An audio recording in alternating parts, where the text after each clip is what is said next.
অসমের যুবক যুবতীদের এবার অশিক্ষিত বলার জের। অবশ্য অসমের যুবক যুবতীদের এই অশিক্ষিত বলে মন্তব্য করে বিতর্কে জড়িয়েছেন কর্ণাটকের মন্ত্রী প্রিয়াঙ্ক খার্গে এবং তার মন্তব্যে তীব্র প্রতিক্রিয়া অবশ্য জানিয়েছেন, পাল্টা আক্রমণ শানিয়েছেন অসমের মুখ্যমন্ত্রী হিমন্ত বিশ্ব শর্মা। কংগ্রেসি নেতার বিরুদ্ধে মামলার সিদ্ধান্ত হিমন্ত বিশ্ব শর্মার কর্ণাটকের মন্ত্রী প্রিয়াঙ্ক খার্গেকে ফার্স্ট ক্লাস ইডিয়েট বলে কটাক্ষ করেছেন তিনি। যাব বিস্তারিত, সঙ্গে রয়েছে প্রতিনিধি সৌম্য মুখোপাধ্যায়। সৌম্য, কি জানতে পারছো?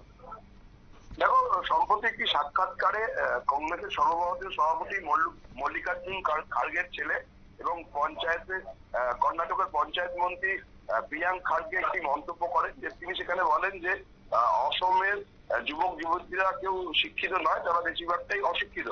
আর এইটারই উল্লেখ করে আজ একটি অনুষ্ঠানে গিয়ে হেমন্ত বিশ্ব শর্মা নিজের ক্ষোভ উগড়ে দেন। তিনি বলেন যে প্রিয়াঙ্ক খার্গে হচ্ছে একটা ফার্স্ট ক্লাস ইডিয়েট, একটা প্রথম শ্রেণীর বোকা। তিনি আসামের যুব সমাজকে অপমান করেছেন, কিন্তু এখনো পর্যন্ত কংগ্রেসের তরফ থেকে এই বিষয়ে কোনো নিন্দা জানানো হয়নি এবং ক্ষমা প্রার্থনা করা হয়নি।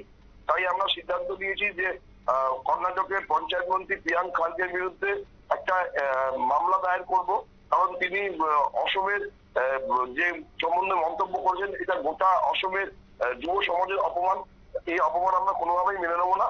তাই আমরা সিদ্ধান্ত নিয়েছি প্রিয়াঙ্ক খার্গের বিরুদ্ধে একটি মামলা দায়ের করবো, যেখানে তিনি কেন এই ধরনের মন্তব্য অসমের যুব সমাজকে নিয়ে করলেন, তার কোন জায়গায় এটা মনে হয়েছে তাকে সেটা স্পষ্ট করতে হবে। এটা আমরা কোনোভাবেই ছাড়বো না। দেখো, প্রিয়াঙ্ক খার্গের নামে এর আগেও বিতর্ক তৈরি হয়েছে। আরএসএস এর অ্যাক্টিভিটি নিষিদ্ধ করার জন্য কর্ণাটকের মুখ্যমন্ত্রী সিদ্ধারামাইকে চিঠি লিখেছেন এবং তারপরে কর্ণাটকে বিভিন্ন সরকারি প্রতিষ্ঠান, স্কুল, কলেজে আরএসএস এর বিভিন্ন ধরনের যে কর্মসূচি বা শাখা হয় যা সম্পূর্ণ রকম বন্ধ করা হয়েছে। সেই নিয়ে দেশব্যাপী একটা বিতর্ক চলছে। প্রিয়াঙ্ক খার্গেকে আক্রমণ করছে গেরুয়া শিবিরের নেতারা। আর এর মাঝেই তিনি অসমের যে যুব সমাজকে নিয়ে যে অশিক্ষিত বলে মন্তব্য করেছেন, তার জেরে এবার নতুন করে একটা বিতর্ক তৈরি হয়েছে। অসমের তরফ থেকে, অসম রাজ্য সরকারের তরফ থেকে কর্ণাটকের পঞ্চায়েত মন্ত্রীর বিরুদ্ধে একটি মামলা দায়ের করা হচ্ছে। এখন দেখার যে আদালত এই বিষয়ে প্রিয়াঙ্ক খার্গের বিরুদ্ধে কি নির্দেশ দেয়।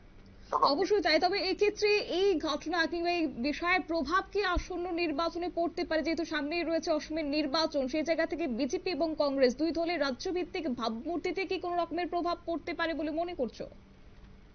দেখো, একদমই তাই। এবং হেমন্ত বিশ্ব শর্মা খুবই একজন বুদ্ধিমান রাজনৈতিক। আমরা জানি যে উত্তর পূর্ব ভারতের বিজেপির আধুনিক চাণক্য হিসেবে তাকে চিহ্নিত করা হয় এবং তিনি ঠিক ইস্যু ভিত্তিক বিষয়গুলো নিয়েই আক্রমণ করেন। অসমের যুব সমাজকে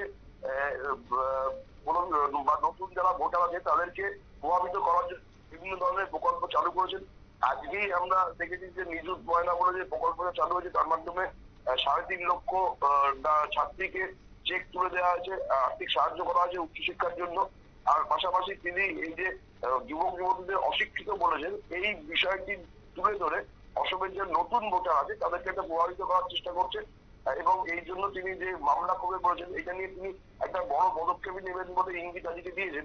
এবং এর ফলে এটা বোঝা যাচ্ছে যে তিনি নতুন যারা ভোটার, যুবক যুবতীরা, এদেরকে টার্গেট করতে চাইছেন। যে কংগ্রেস এখনো পর্যন্ত এই বিষয় নিয়ে কোনো মন্তব্য যখন করেনি, তাহলে কংগ্রেসও মনে করে যে অসমের যুবক যুবতীরা অশিক্ষিত, এটাকেই তিনি সামনে রেখে প্রচার করতে চাইছেন এবং যার প্রভাব অসমের বিধানসভা নির্বাচনে একটা বড়সড় ফেলবে বলেই মনে করা হচ্ছে। তবে অসমের মুখ্যমন্ত্রীর পাল্টা আক্রমণের পর কংগ্রেস শিবিরের পক্ষ থেকে কোনো রকমের কি বিবৃতি কিংবা কিছু বলেছে তারা? এখনো পর্যন্ত কংগ্রেসের তরফ থেকে এই বিষয়ে কোনো বিবৃতি দেওয়া হয়নি বা প্রিয়াঙ্ক খার্গেও তার মন্তব্যের জন্য কোন রকম কোনো ক্ষমা প্রার্থনা কিছু করেনি।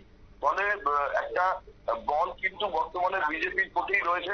যদি কংগ্রেসের তরফ থেকে খুব দ্রুত এই বিষয়ে পদক্ষেপ না করা হয়, কংগ্রেস যদি প্রিয়াঙ্ক খার্গের বক্তব্য থেকে নিজের দূরত্ব বজায় না রাখে, তাহলে অসমের যুব সমাজের ওপর কংগ্রেসের ভাবমূর্তি যে রয়েছে তার একটা প্রভাব পড়বে বলে মনে করা হচ্ছে। ধন্যবাদ। অর্থাৎ এখন যেন অসম বনাম কর্ণাটক, যদিও এক জনসভায় হিমন্ত সরাসরি কটাক্ষ করেছেন প্রিয়াঙ্ক খার্গেকে যে একজন ফার্স্ট ক্লাস ইডিয়েট, যিনি অসমের মর্যাদা বুঝতে পারেননি। তিনি আরো জানিয়েছেন যে প্রিয়াঙ্ক খার্গের বিরুদ্ধে এবার মানহানির মামলা দায়েরের প্রস্তুতি নিচ্ছে অসম সরকার। নিয়ে নিচ্ছি ছোট্ট একটি বিজ্ঞাপন বিরতির সঙ্গে থাকুন।